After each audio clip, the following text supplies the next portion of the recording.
Abramos as nossas Bíblias na carta de Paulo aos Efésios, capítulo 2, e leiamos do verso 11 até o verso 22. Estamos dando continuação à nossa série de mensagens nesta importante carta do Novo Testamento. Efésios, capítulo 2, de 11 a 22, cujo tema é: os gentios e os judeus são unidos pela cruz de Cristo. Ouçamos a leitura. Portanto, lembrai-vos de que outrora vós, gentios na carne, chamados incircuncisão por aqueles que se intitulam circuncisos na carne por mãos humanas, naquele tempo estáveis sem Cristo, separados da comunidade de Israel, estranhos às alianças da promessa, não tendo esperança e sem Deus no mundo. Mas agora em Cristo Jesus, vós que antes estáveis longe, fostes aproximados pelo sangue de Cristo. Porque Ele é a nossa paz, o qual de ambos fez um, e tendo derribado a parede da separação que estava no meio, a inimizade, aboliu na sua carne a lei dos mandamentos, na forma de ordenanças, para que dos dois criasse em si mesmos um novo homem, fazendo a paz, e reconciliasse ambos em um só corpo com Deus, por intermédio da cruz, destruindo por ela a inimizade. E vindo, evangelizou paz a vós outros que estáveis longe, e paz também aos que estavam perto. Porque por ele ambos temos acesso ao Pai em um Espírito. Assim já não sois estrangeiros e peregrinos, mas concidadãos dos santos e sois da família de Deus, edificados sobre o fundamento dos apóstolos e profetas, sendo Ele mesmo, Cristo Jesus, a pedra angular, no qual todo edifício bem ajustado cresce para santuário dedicado ao Senhor, no qual também vós, juntamente, estáis sendo edificados para a habitação de Deus no Espírito. Até aqui a leitura da Palavra de Deus. Vamos orar mais uma vez.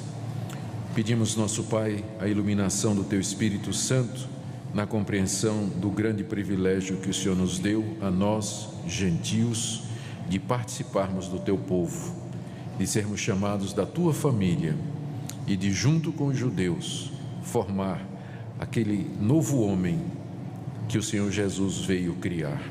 Pedimos que a exposição da Tua Palavra nessa noite traga luz, discernimento e encorajamento ao Teu povo aqui reunido, em nome de Jesus. Amém. Meus irmãos, aqui nessa carta o apóstolo Paulo está descrevendo as bênçãos de Deus sobre o seu povo espiritual, que é a igreja. No capítulo 1, conforme nós já vimos, do verso 3 até o verso 14, ele menciona a grandiosa obra da salvação que foi elaborada por Deus Pai, executada por Deus Filho e aplicada através da história pelo Deus Espírito Santo através da pregação do Evangelho. Depois vimos como Paulo ora para que os cristãos entendam esse mistério, esse plano maravilhoso. Do verso 15 até o verso 23, ele pede que Deus conceda espírito de iluminação e entendimento para que os cristãos possam compreender a riqueza da sua herança, possam compreender a esperança que lhes está reservada, especialmente o poder que atua neles, e que Paulo descreve do verso 20 até o verso 23 como sendo aquele mesmo poder que tirou Jesus Cristo de entre os mortos. Depois, no capítulo 2, de 1 a 10, Paulo fala da bênção da salvação pela fé sem as obras da lei. Ele descreve nos versos 1, 2 e 3 a nossa situação antes de ser alcançados pelo Evangelho. Nós estávamos mortos, éramos escravos do mundo, escravos de Satanás, escravos da nossa carne, e éramos por natureza filhos da ira, e estávamos debaixo do juízo de Deus. Mas Deus, verso 4, interferiu nessa situação e, por causa do grande amor com que Ele nos amou, Ele nos deu vida quando estávamos mortos. E de escravos, mortos e condenados, nos fez seus filhos, nos fez seus herdeiros e parte da sua família, com o objetivo de mostrar nos séculos vindouros a riqueza da sua graça. Está aí no verso 7. E a conclusão: pela graça sois salvos mediante a fé. E isso não vem de vós, é dom de Deus. E nós terminamos no verso 10, onde Paulo faz referência às boas obras que não salvam, mas que são expressão dessa salvação, obras estas que foram preparadas pelo próprio Deus. Na passagem que eu li, Paulo está dizendo mais ou menos a mesma coisa, mas do ponto de vista externo. No capítulo 2, de 1 a 10, que nós já vimos, ele fala de como nós estávamos afastados de Deus, como indivíduos mortos, e Deus, na sua graça, veio nos buscar, nos deu vida. Mas há uma outra dimensão aqui que precisa ser explorada e explicada. É que Deus fez mais do que isso. Nós fazíamos parte de um povo completamente estranho ao povo que Deus havia escolhido para a salvação no Antigo Testamento.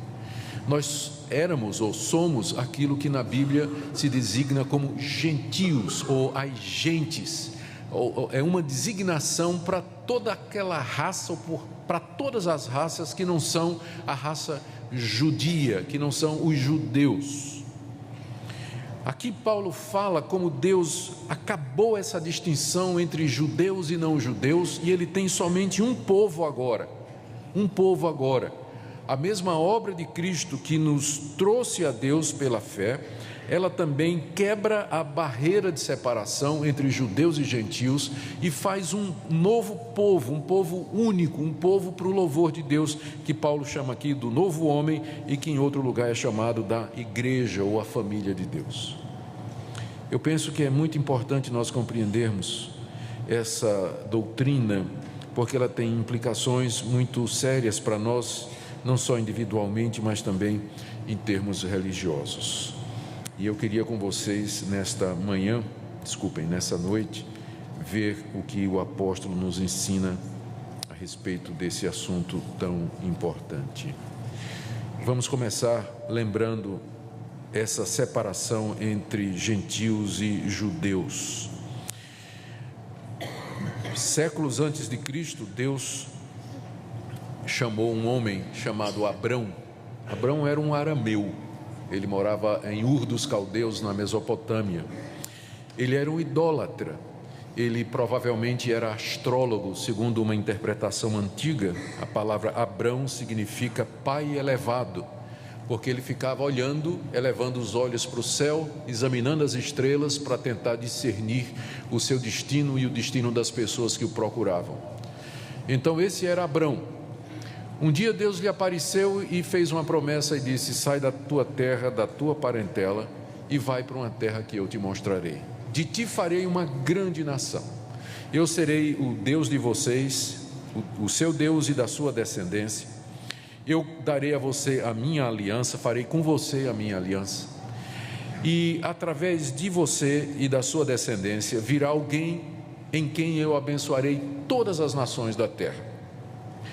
E Deus, da descendência de Abrão, trouxe à existência a nação de Israel. Israel é o nome do seu neto, Jacó, também chamado de Israel. Ele ganhou esse nome depois que lutou com Deus no Val de Jaboque e prevaleceu, e ficou então chamado de Israel, que veio a dar o nome a toda a nação. Deus poderia ter escolhido, na sua soberania, porque Ele é Deus, Faraó, rei do maior império da época. Podia ter escolhido Nabucodonosor, chefe dos babilônios. Podia ter escolhido o chefe dos sumérios. Ele poderia ter escolhido a Índia, que já se projetava muito longe desses acontecimentos, mas como uma nação grandiosa. A China já tinha os seus começos. Deus poderia ter escolhido os filisteus, um povo guerreiro, um povo forte. Alguma nação cananita daquelas 7 que habitavam na Palestina. Mas ele foi escolher exatamente um povozinho insignificante, liderado por patriarcas, que conduziam seus rebanhos na terra de ninguém, que não tinham lugar nem para ficar. Deus é que prometeu uma terrinha para eles, e mesmo assim eles tinham que brigar para poder entrar lá. Nós estamos vendo isso nos domingos de manhã. soberanamente Deus escolheu a nação de Israel. Lá no livro de Deuteronômio está dito: de entre todas as nações da terra, somente a vocês eu escolhi. Quando Deus escolheu Abraão e os seus descendentes, Deus deu a eles as promessas. Deus fez uma aliança com eles. A aliança incluía a circuncisão, que era o símbolo externo desse acordo. Deus entregou o seu culto, dizendo: olha, eu sou assim, eu sou espírito, eu não tenho forma. Esse culto que esses povos estão prestando aí é a deuses segundo a imaginação deles, mas eu sou o único Deus verdadeiro. Todos aqueles deuses são ilusão e aqueles cultos são falsos. Esses povos estão condenados porque eles me rejeitam, porque eles adoram outros deuses, porque eles são corrompidos. Eu vou dar a vocês as minhas leis, os 10 mandamentos, eu dou para vocês. Esses povos não conhecem estas coisas, eles estão imersos na ignorância, na idolatria, na imoralidade. Eles estão condenados ao inferno eterno por sua própria culpa, mas vocês têm a verdade, vocês têm a luz, aquele povinho pequenininho. Então, na verdade, o mundo era dividido apenas em 2 grupos: os judeus e quem não era judeu. Era essa a divisão que importava, pelo menos religiosamente falando. Aos judeus, Deus entregou as promessas, o Messias, o culto, a aliança, as cerimônias, o templo, os sacerdotes, os sacrifícios. A sua palavra, ela foi escrita dentro da nação de Israel por judeus, e o Messias que haveria de vir de lá. Quais eram as chances de nós brasileiros sermos salvos e participar nesse plano da redenção? 0. Nenhum outro povo Deus escolheu. Ele escolheu somente os judeus.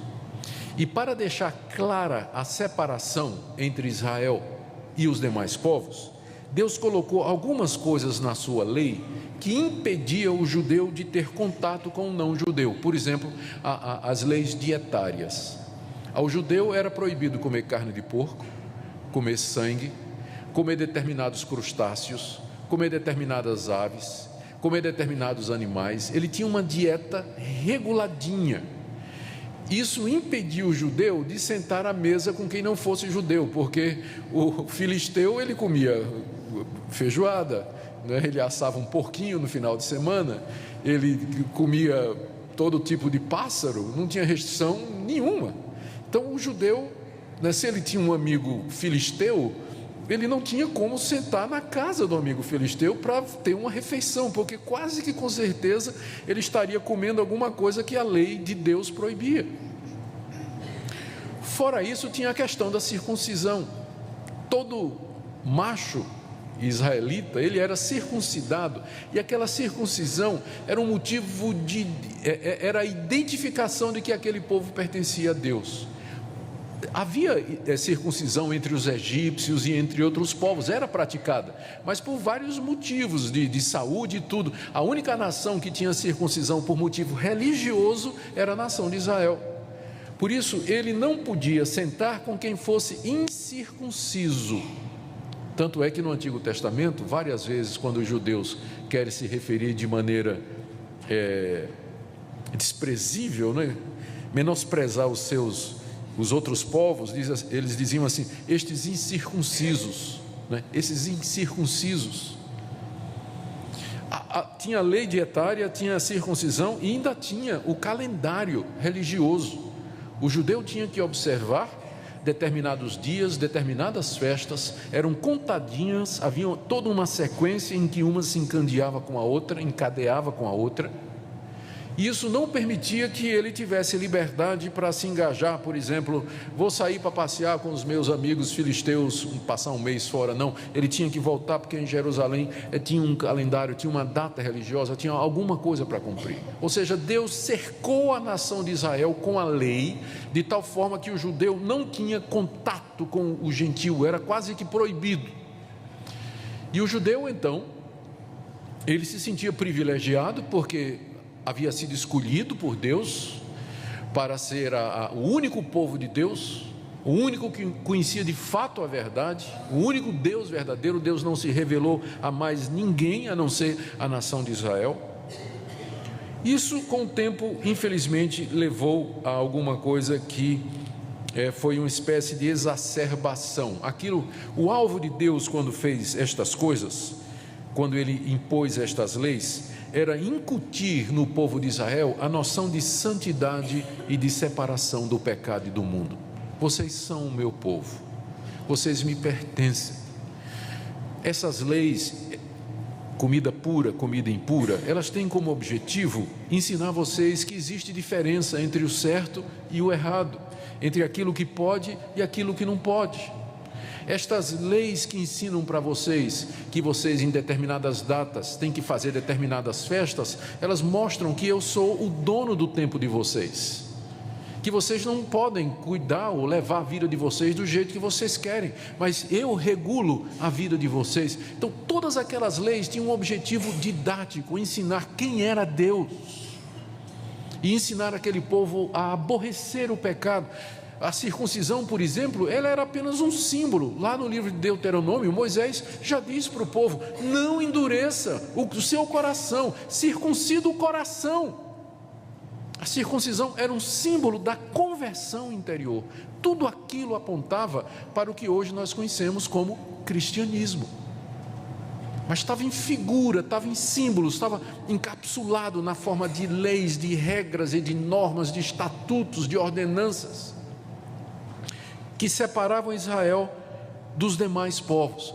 E tinha também como objetivo manter a verdade na nação de Israel, porque se de repente os israelitas começassem a se casar com mulheres cananeias, se casar com mulheres moabitas, se casar com filisteias, aquelas mulheres ou aqueles homens haveriam de trazer aquela religião falsa para dentro do povo de Deus, e daqui a pouco você tinha um sincretismo.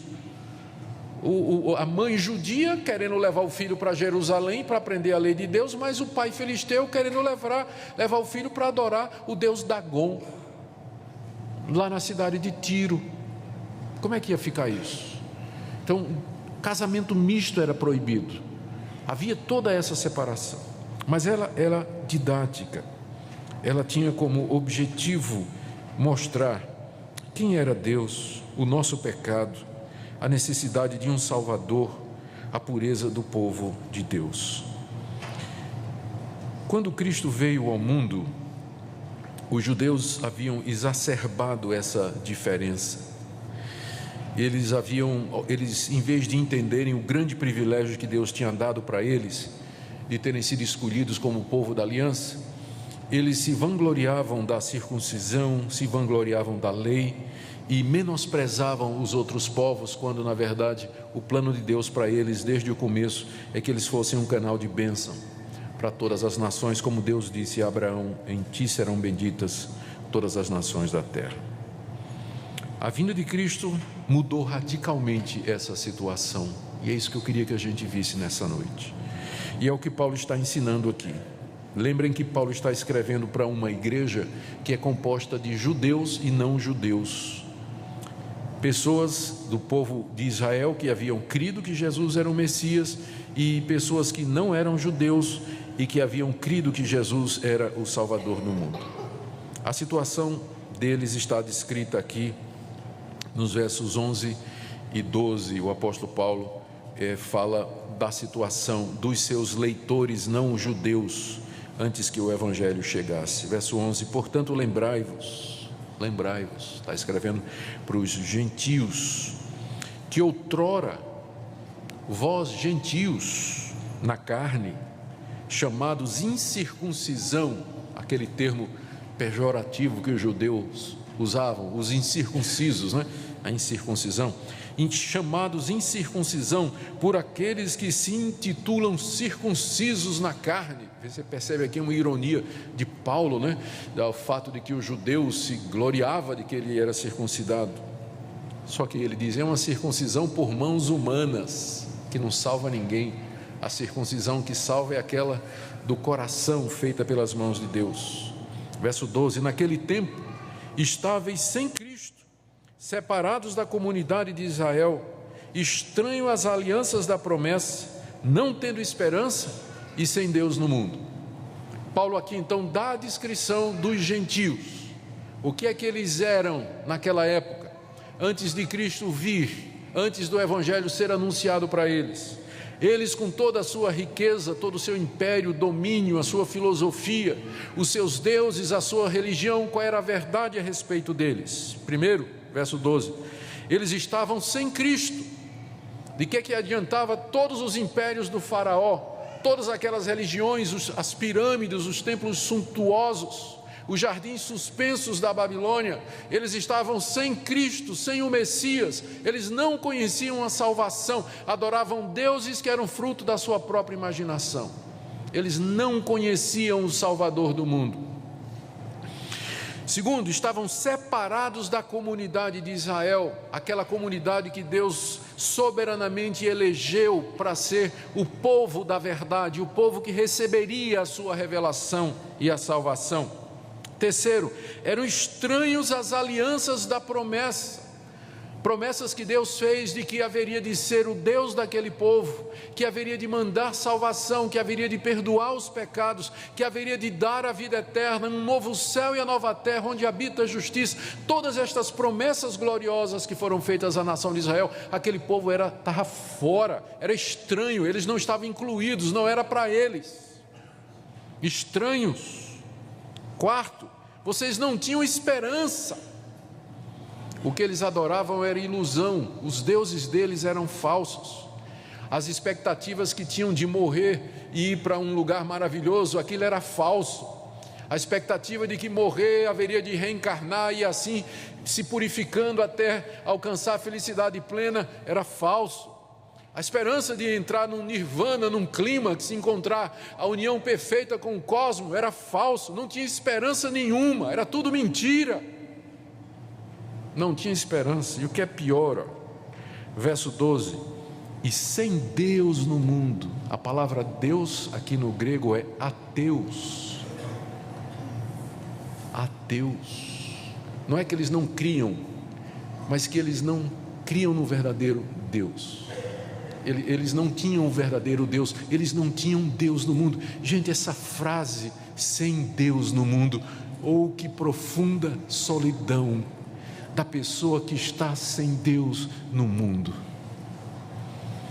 Esse mundo desafiador, vale de lágrimas, que nos mete medo, imprevisível,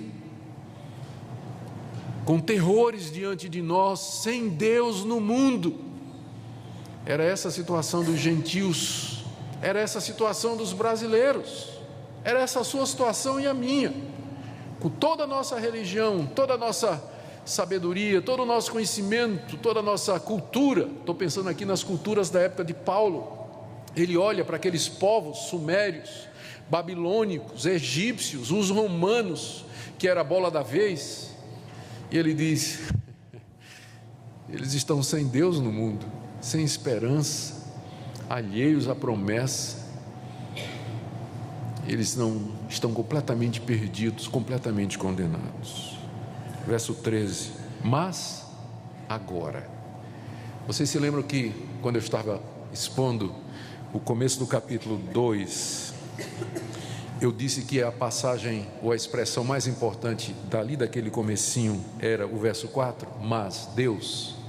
Pois Paulo repete isso aqui, mas agora. Isso era antes, mas agora. Esse agora aponta para a intervenção de Deus no tempo e no espaço. Aponta para a chegada de Deus para reverter essa situação. O que é que Deus fez? Ele diz no verso 13, vamos ver agora 5 coisas que Paulo diz que Deus mudou em Cristo Jesus com relação a essa situação. Notando em primeiro lugar que tudo isso é em Cristo Jesus, verso 13, mas agora em Cristo, e aí ele vai descrever 5 mudanças que Deus fez. É importante notar que estas mudanças aconteceram agora em Cristo. Agora Paulo está se referindo àquele momento, poucos anos antes dele escrever essa carta, em que Deus veio a esse mundo na pessoa de Jesus de Nazaré. em que Deus assumiu a forma humana, se tornou um de nós, morreu na cruz como nosso representante, pagando a culpa do nosso pecado, foi sepultado, ressurgiu ao terceiro dia e está exaltado à direita de Deus.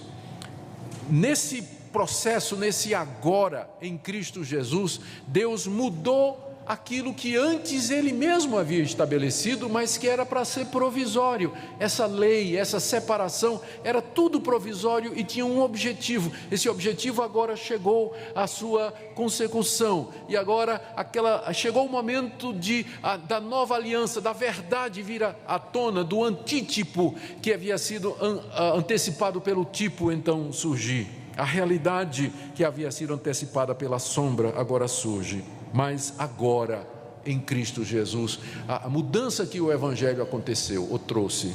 E quais são estas mudanças? A primeira está no verso 13: vós que antes estáveis longe, fostes aproximados pelo sangue de Cristo. Primeira mudança, Cristo promoveu a aproximação dos gentios aos judeus através do seu sangue.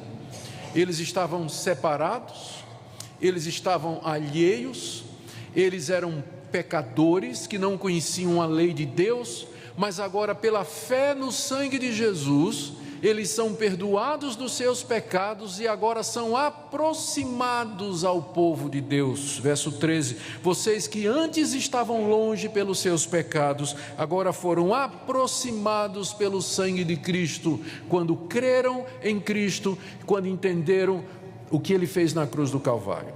Segunda coisa, em Cristo houve a reconciliação de judeus e gentios. Verso 14: porque Ele é a nossa paz. Paz entre quem? Entre os judeus e entre os gentios, que estavam separados. Como é que Ele, como Ele promoveu essa paz? Verso 14: de ambos os povos, está lendo comigo aí? Ele fez um. De ambos os povos Ele fez um. Como é que Cristo, desses dois povos tão diferentes, faz um povo só? É porque, apesar de estarem separados, judeus e gentios têm uma coisa em comum: são pecadores. E eles têm outra coisa em comum: só podem ser salvos pelo sangue de Cristo. E terceira coisa em comum: tanto judeu quanto gentio só se salva mediante a fé no sangue de Jesus. Por isso, em Cristo, judeus e gentios se nivelam e se aproximam, e essa separação é desfeita. De ambos os povos, Cristo faz um povo único, salvo da mesma forma, pelo mesmo sangue, pela mesma fé. Portanto, não há mais diferença. Veja em terceiro lugar, ainda no verso 14: Ele derrubou a parede de separação que estava no meio, a inimizade, e aboliu na sua carne a lei dos mandamentos na forma de ordenanças, para que dos dois criasse em si mesmo um novo homem, fazendo a paz. Lá no templo de Jerusalém tinha um muro que era chamado o Muro dos Gentios. O gentio não podia passar. Só quem passava dali para frente eram os judeus, porque dali para frente entrava no santuário para adorar a Deus. O gentio não podia, ele ficava do muro para cá. Aquele era chamado o muro da separação, separava judeus e gentios. Paulo olha para aquele muro e ele vê um outro muro, do qual esse muro era o representante, que é a lei de Deus, aqueles mandamentos, aquelas ordenanças que eu já falei, a lei dietária, calendário, circuncisão e tantas outras leis, que eram uma parede de separação. Paulo olha para aquela parede lá no templo e ele vê a lei de Deus e ele diz estas palavras extraordinárias: Cristo derrubou a parede de separação que havia entre judeus e gentios, a inimizade. Por que inimizade? Porque essa lei, ela provoca inimizade entre judeus e gentios, e entre judeus e gentios e Deus, porque a lei de Deus mostra que nós somos pecadores e atrai a inimizade de Deus. De que forma Cristo então derrubou aquela parede? Ele diz no verso 15: Ele aboliu na sua carne. Como aboliu na sua carne? Naquele momento, a gente pensa pouco nisso, porque a gente, quando pensa na cruz, pensa só na questão dos nossos pecados, não é?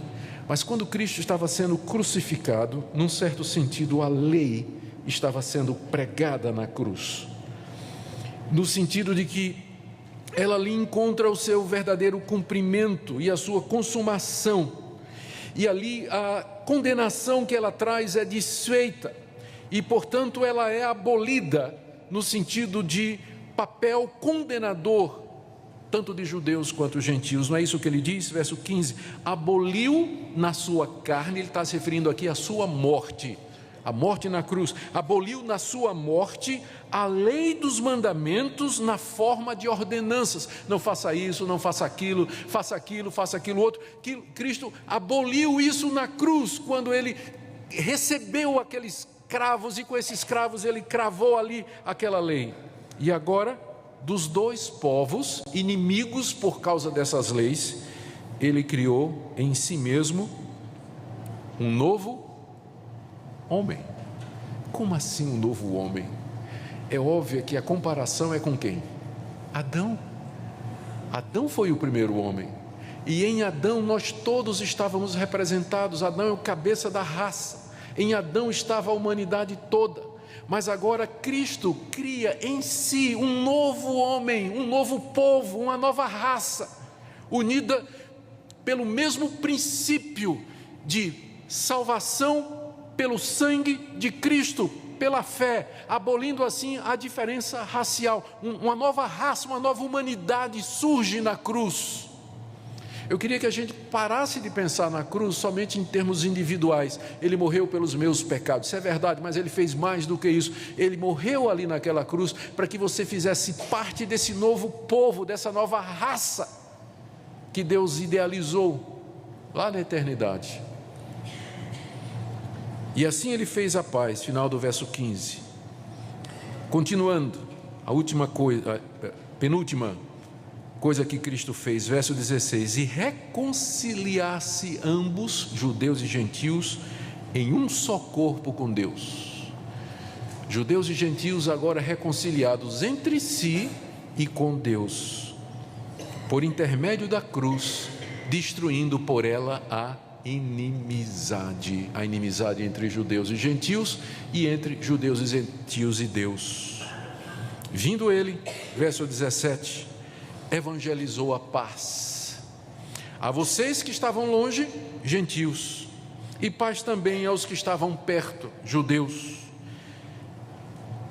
Verso 18, ele fala da quinta coisa que Cristo fez por nós: porque por ele ambos temos acesso ao Pai em um Espírito.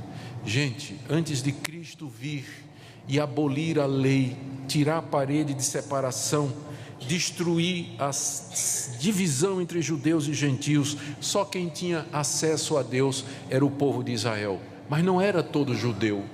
De entre o povo de Israel tinha uma tribo que era a tribo de Levi, e dessa tribo Deus tirava os sacerdotes, que eram aqueles que ministravam no templo, que ofereciam sacrifícios, orações, e que se chegavam a Deus, e somente eles tinham acesso ao Santo dos Santos, local da presença de Deus.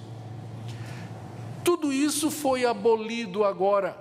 Paulo diz que em Cristo, veja só o verso 18, ambos, judeus e gentios, temos acesso ao Pai, acesso, entrada à presença do Pai, pelo Espírito Santo, sem mediação humana, sem a necessidade de sacrifícios de animais, sem sacerdote que me tome pela mão e me conduza, mas eu posso, pelo Espírito Santo, chegar diretamente na presença do Pai. Judeus e gentios, brasileiros, russos, chineses, todas as raças.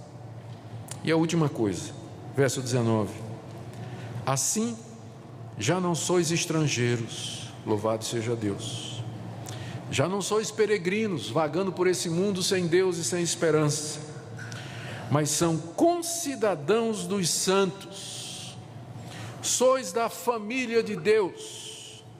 Ele usa aqui 3 figuras para dizer o que é que nós somos agora. O primeiro, da pátria, né? São concidadãos, são cidadãos de uma nova pátria.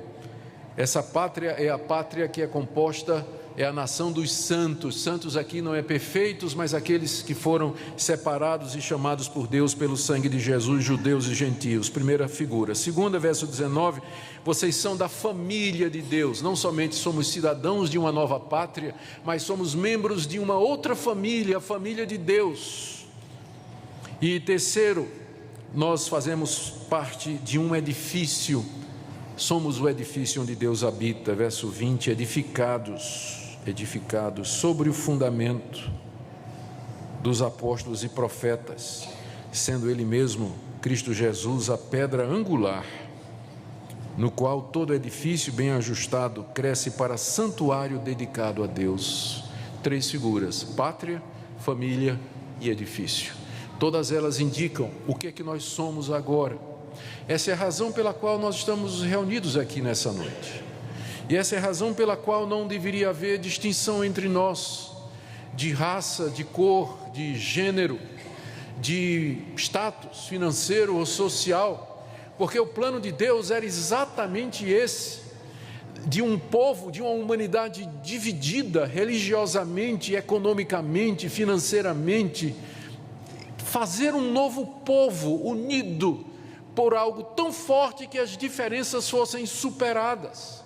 Unidos pela fé no sangue de Cristo, aproximados pelo sangue, perdoados dos seus pecados, de tal maneira de que se tenha de haver um povo unido sobre a face da terra, é esse novo homem, esse novo povo. E aqui nós caminhamos então para algumas conclusões, pensando no verso 22, edifício no qual também vós juntamente estáis sendo edificados para a habitação de Deus no Espírito. Essa é a razão de ser da igreja. Por que nós nos reunimos como igreja? Por que nós estamos juntos? Porque nós estamos sendo a semelhança de um edifício construídos. Deus está no processo de levantar as paredes, de lançar o reboco. Os fundamentos já foram feitos, o fundamento é Jesus Cristo. É por isso que os apóstolos vieram e os profetas do Antigo Testamento, eles já lançaram a base e Deus agora está levantando as paredes. Eu não sei quando é que ele vai terminar, mas é isso que nós estamos, é isso que está acontecendo conosco, é isso que significa ser igreja. Sermos edificados para a habitação de Deus, para que Deus habite em nós. Não é esse templo aqui onde Deus habita, mas Ele habita aqui. Se nós estivéssemos reunidos lá no mercado como igreja, ali estaria Deus, ali era a casa dele.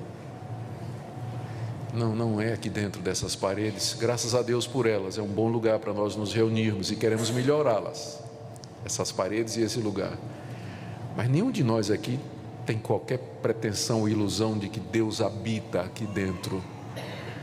Deus habita no meio do seu povo, nós somos o edifício de Deus e Ele está construindo esse edifício para a sua habitação no Espírito Santo. Eu quero fazer algumas aplicações para nós, queridos, e a primeira delas, sem dúvida, é a unidade.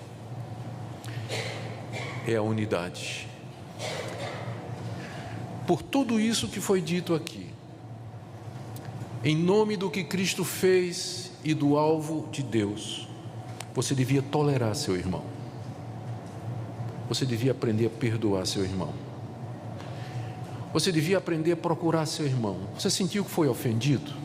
Que seu irmão disse alguma coisa? Vá falar com ele e diga assim: nós somos irmãos em Cristo Jesus, somos concidadãos da pátria celestial, somos da família de Deus, somos pedras do mesmo edifício, Deus habita em nós, Cristo aboliu já a parede de separação. Por que nós estamos divididos? Por que nós não podemos conversar? Por que nós não podemos nos entender, pedir perdão e nos relacionar? Eu penso que muitas das intrigas que tem no meio do povo de Deus é porque não entende o que é a igreja e o que custou ser igreja, o plano de Deus, o alvo de Deus. Briga de crente é feio, gente. Quando o crente dá para brigar um com o outro, feio. Me lembro de uma história que aconteceu noutra igreja, noutra cidade, briga no conselho que o presbítero pegou a cadeira e partiu para brigar com o pastor. E o pastor quebrou outra cadeira no chão e foram para o duelo. Coisa feia, saiu até no jornal. Briga da polícia interferir em assembleia de igreja para eleição, que os crentes brigam lá dentro. A pessoa, só de pensar nisso eu sinto assim vergonha alheia. Você sabe como é isso? Vergonha alheia, saber que essas coisas aconteceram e que elas podem acontecer. Depois de tudo isso que Deus fez por nós e faz por nós em Cristo Jesus, eu lhe peço em nome de Jesus, promova a unidade do Espírito. A unidade do corpo, é um corpo. Deus nos chama para estarmos juntos como um corpo, como irmãos em Cristo Jesus. Então, seja instrumento não do diabo para dividir, mas do Espírito para promover a união, a paz. Segunda aplicação que eu queria fazer. Eu sei que tem muitos irmãos que têm uma apreciação muito grande com a nação de Israel, e eu posso entender perfeitamente. Afinal, os judeus foram aquele povo a quem Deus fez as promessas, de onde veio o Messias. Eu nunca estive em Israel. Um dia, quem sabe, eu leve a Minca, só para a gente ver os lugares para onde Jesus andou e conhecer aqueles lugares bonitos. Dizem que ver Israel dá uma outra dimensão à leitura da Bíblia. Eu gostaria de uma vez ir para lá. Mas eu não vou para Israel porque é a terra santa, porque a água do Rio Jordão, o batismo feito nas águas do Rio Jordão é mais eficaz do que o batismo que o Erickson fez aqui, ou que o vinho do Monte das Oliveiras, se celebrado na ceia, traz uma inspiração assim mais próxima de Deus, ou aquela lasquinha das pedras de uma rocha lá do Monte Sinai, onde Deus deu a lei. Aquilo vai... Não, gente, isso faz parte da antiga aliança. Eu estou dizendo isso porque, apesar do nosso respeito pela nação judaica, pelo que Deus já fez com ela, nós entendemos que ela já cumpriu a sua função na história da redenção. Quando um judeu se converte, ele vira cristão, ele é igreja, porque só tem um povo. Deus não tem dois povos, Deus só tem um povo. Está aqui, acabei de dizer isso. Então também não faz sentido, gente, trazer arca para a igreja, tocar trombeta, chofar, calendário de Israel, se vestir de rabino, construir o templo de Salomão em São Paulo. Explique qual o sentido disso. Depois da gente ler isso aqui, que Deus aboliu, Deus terminou essas diferenças, Ele tem um povo só, unido pela fé em Cristo Jesus, com base no seu sangue. Nós às vezes vamos atrás dessas conversas, atrás de líderes que promovem estas coisas, que não tem outro interesse, imagino eu, não quero generalizar, a não ser financeiro. Não sei porque que não leem a Bíblia. Há mais também uma coisa que nós gostaríamos de aplicar nessa noite para nós, trazer para os nossos corações, queridos irmãos. Eu sei que há um grande movimento no Brasil e no mundo chamado de desigrejados. E eu me sinto culpado porque, num certo sentido, eu contribuo para isso. Eu vou dizer por quê. Esse pessoal não vem para a igreja e fica assistindo meus vídeos em casa, as minhas pregações.